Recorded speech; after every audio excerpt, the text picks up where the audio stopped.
Hello and a very warm welcome to Skillsoft presents ET Studios HRConnect in association with ETHR World. Now, as we race toward 2025, the question isn't just how we prepare our workforce for the future, it's how we build the culture of learning, adaptability and innovation that sustains businesses through rapid change.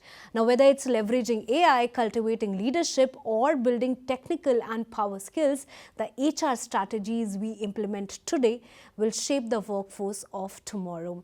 Now, for this discussion, we are joined in by a stellar panel. Please join me in welcoming Simar. Kaur is the CHRO at Max India and Antara, Shambhavi Solanki, Head HR at Policy Bazaar, Prateek Dubey, Global CHRO at Mankind Pharma, and Divyesh Sindhwaad, the VP Skillsoft India. Thank you so much, ladies and gentlemen, for joining us today. Pleasure to be here. Pleasure to be here. Thank you. Yeah. Now, as we race towards 2025, of course, the question isn't just how we prepare our workforce for the future, but also how we sort of build a culture of learning, adaptability and innovation, right? And in this era of AI and digital learning, we are talking so much about skilling and upskilling, reskilling. But what do you think? Like, are we preparing our workforce for the future? Or are we just redefining with what it is being said, like keeping up with the flow? Starting with you. Thank you. I genuinely believe that we are not just redefining, but we are in that era where there is a disruption which is happening because of artificial intelligence and Gen AI coming in. Specifically for us at Antara, we are a senior care organization.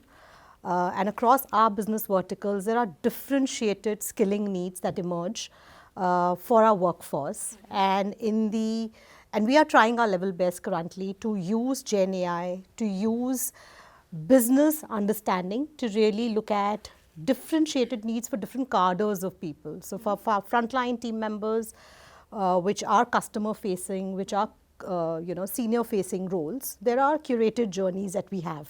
For our mid-level leaders, managers, we have both digital as well as classroom programs. And today we are actually looking at platforms which can help us, enable us to assimilate all the data that we have around psychometrics, all the data that we have around people profiling, all the data that we have around the unique learning needs that are emerging to really create coaching and mentoring avenues for our workforce. And we don't leave our leaders behind. We use a lot of ways of coaching, mentoring, sometimes using technology, sometimes using human interventions to really skill our leaders to create a future learning organization. So I do believe that we are not just redesigning, but we are really changing the landscape. Right, that truly sets the context of our panel discussion. Prateek sir, you have been a prolific leader in this industry. You've seen so many evolutions happening in the HR space itself. What do you think? Like, are we actually focusing on making our workforce future ready, or are we just focusing on keeping up with the flow? A very good question. Time has come. If you really don't focus on changing the dimension of our talent pool, our skills, will be nowhere. Yeah. Because the way industries are progressing, the way the complexities are increasing, and post-COVID, the entire gamut of industry, entire gamut of business I should call, has changed. And because of this, as an HR or as a fraternity which helps people to grow and learn, I am of a strong view that learning is the dimension which is now coming up in a right core. New learning methodologies, new learning ways, because now it's a disruptive learning. It's a time when new dimensions of learnings are coming. Days are gone when it was a classroom learning. Now, every day as an HR, I'll tell you, we have invented a 2-hour learning sessions. That means there's an 8-hour program. So 2 hours, you do it every day. We have invented sessions where on-the-go learning has started. We have invented the sessions, the learning platforms where we want people to learn on their own will and wish. So learning is now a rising sun, which is now giving a light which will change the entire industry. That's my view. Yeah, thank you so much for that beautiful context. And moving on to you, Shambhavi, you are dealing with the industry that is actually the intersection of technology and also financial services. When it comes to financial services, a lot of customer-centric approach you need to focus on as well. So how are you addressing the skill gap, or how are you addressing the skilling or upskilling or reskilling in your industry? I think rightly said, because we are at the brink of technology. We are in insurtech, so for us, regulation is as important as I guess the need to innovate. And while we will continue to focus on doing some mandatory learning in the space of regulations, in the space of ethics, information security, data protection, whether for customer or other PII, we also feel the need to constantly innovate solutions that work for the customer. And we feel that technology breakthroughs are actually meaningful only when they translate into better customer experience or better value for the customer. So in that sense, I'll give you a couple of examples. So let's say, a technological intervention, whether via advanced tech or otherwise, brings to life a certain feature in a CRM, or a certain new product facet that is brought to the CRM teams. While of course we will focus on the the technical skill that is needed to use that feature effectively, we also ensure that our advisors, because ours is largely a customer facing community, 85% of us are in a customer facing role, they also have the right support and the right ecosystem to focus on what we call our guiding principles, which is essentially courtesy, ownership and empathy. So a lot of this goes hand in hand. Now, whether it's the training is really led via digital platforms, or it's traditional classroom led, or it's done on LMSs in a self-paced manner like Sir was speaking about. The focus is always dual. So you focus both on kind of staying relevant in terms of product innovation, keeping your skills updated as far as the human capital of the organization goes, and also making sure that compliances and regulations are adhered to. All right, thank you so much for that answer. But I really want to touch upon, we are talking about the workforce transformation, making our workforce or keeping our workforce relevant for the years to come. But how much relevant are you people, the CHROs in the industry currently, when there's so much about AI and digital transformation? And how are you all keeping yourself relevant in the current times? Maybe any one of you can answer this question. Probably I'll go there, because I think you just touched a very, very important topic here. So at Antara and at Max Group, what we recently did, because there is so much happening in the Gen AI space, that we as a leadership team, right, the entire LT for us, we took a step back and we said that before we even talk about what all are the possibilities of Gen AI, be it on our customer facing roles, on CRM, on the way we design solution and products for our seniors, let's understand what it can do for us as individuals, right? So in our recently concluded leadership offsite, we had somebody coming and talking to us for almost a 6-hour long immersive session on Gen AI, all the tools that are available out there, where be it research based tools, be it CRM based tools, be it hiring related tools, be it learning related tools. There were tools which we saw which could have led to an improvement in operational efficiencies. So we went through an immersive learning, and I think each of us as leaders are today trying to identify what's the right tool for us and integrating it with our existing tech platforms that we have, be it on the HR side, be it on CRM side, ops side, because each of us as an organization has a tool that we use to enable either the teams or enable the customers, right, which is seniors in our case. So that's a little anecdote that I can share, what we did very recently. All right, Divyesh, what have you seen in the industry? I mean, a lot of CHROs or a lot of L&D experts might be in touch with you for all those skilling initiatives, all those innovations that you're bringing in this space. But like, have you ever had a discussion with any one of them? I mean, how much relevant are you in the current times? Yeah, so I think, broadly, the fraternity has been doing well in my mind. Okay, and it's an interesting perspective overall. The question is definitely food for thought for a lot of them. in my experience, I have seen the kind of exposure and the kind of awareness that is there today in the market in terms of the tools, in terms of the resources, in terms of the focus around learning, why it is the lifeblood for preparing the organization for the future is so high that almost everyone that I have spoken to has been playing an active role in terms of upskilling, reskilling themselves and being relevant from an organizational support perspective. Okay. And I think personally, I feel it's not easy to be in their shoes right now, given there's so much that is happening, and that's a genuine admiration for the role that they play, okay, because there's so much that rests on their shoulders in terms of, basically cutting the clutter, if I were to put it that way, because there's so much of noise and making sense in terms of, okay, here are the top maybe 5-10 things that I have to do for my organization, and this is how we are going to drop a roadmap from a future talent readiness point of view.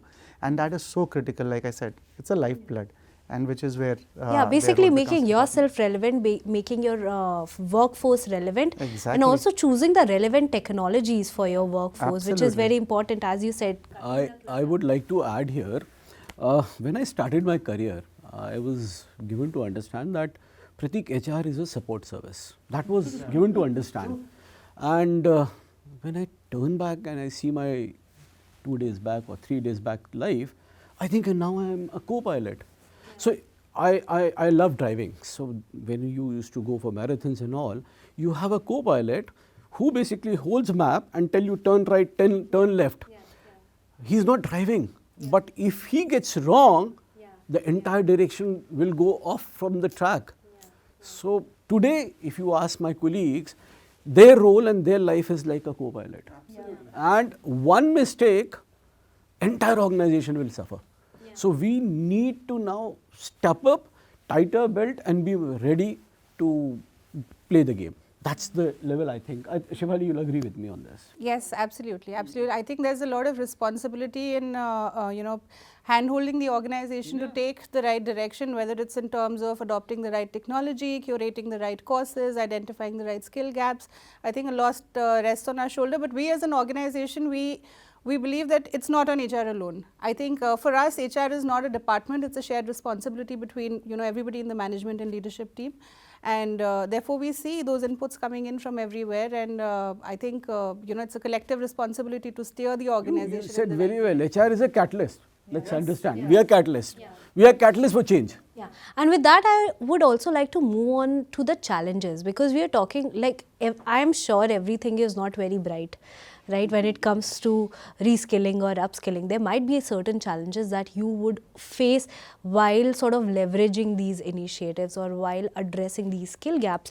So if I ask you, Simar, what are your challenges in your industry specific? So I think the biggest challenge, and I'm going to give one business use case to talk about this challenge, in my industry in senior care, is that the caretaker who's taking care of a senior is mostly a Gen Z.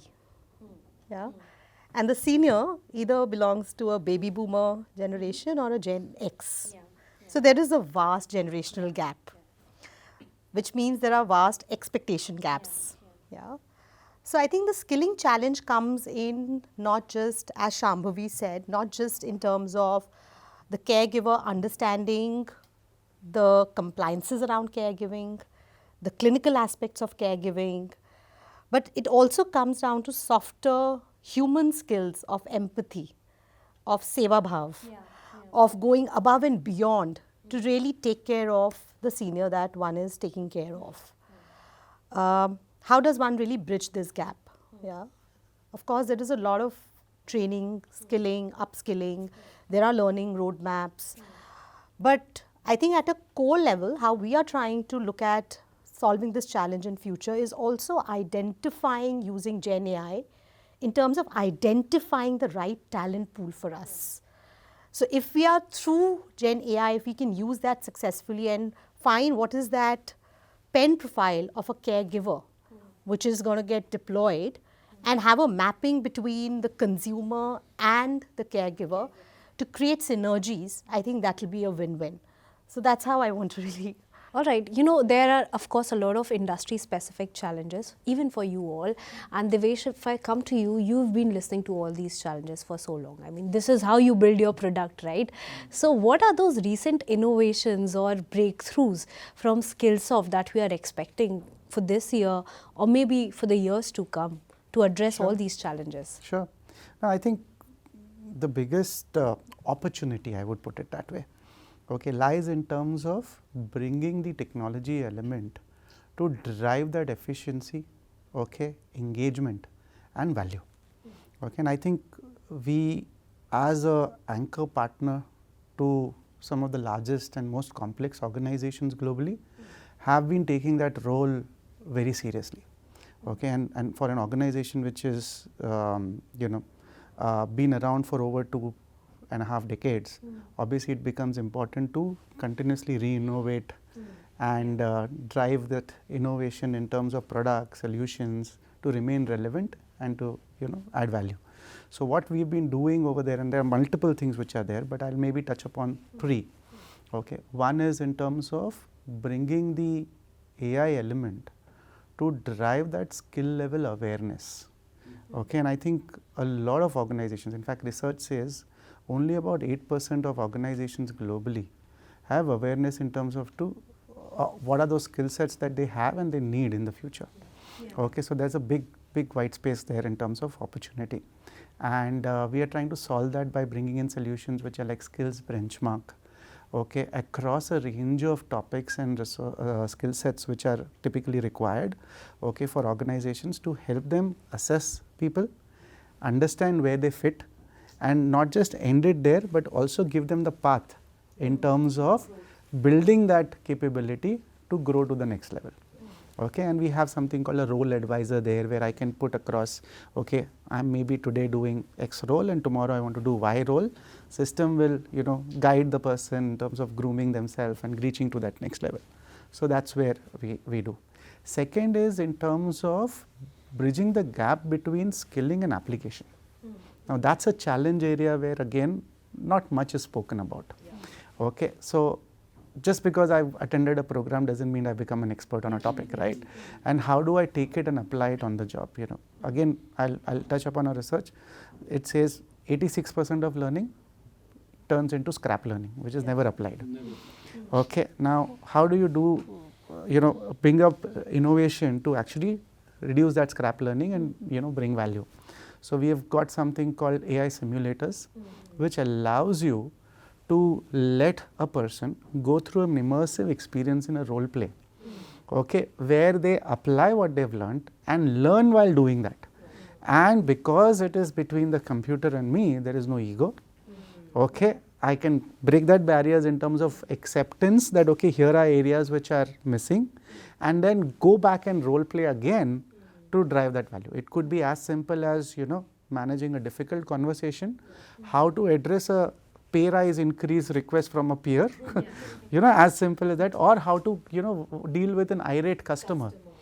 Okay, so there could be multiple scenarios which are there, and we are using it effectively across different use cases, whether it is sales efficiency or whether it is product innovation and so on and so forth, team dynamics and all of that. So we have 100+ scenarios which are there.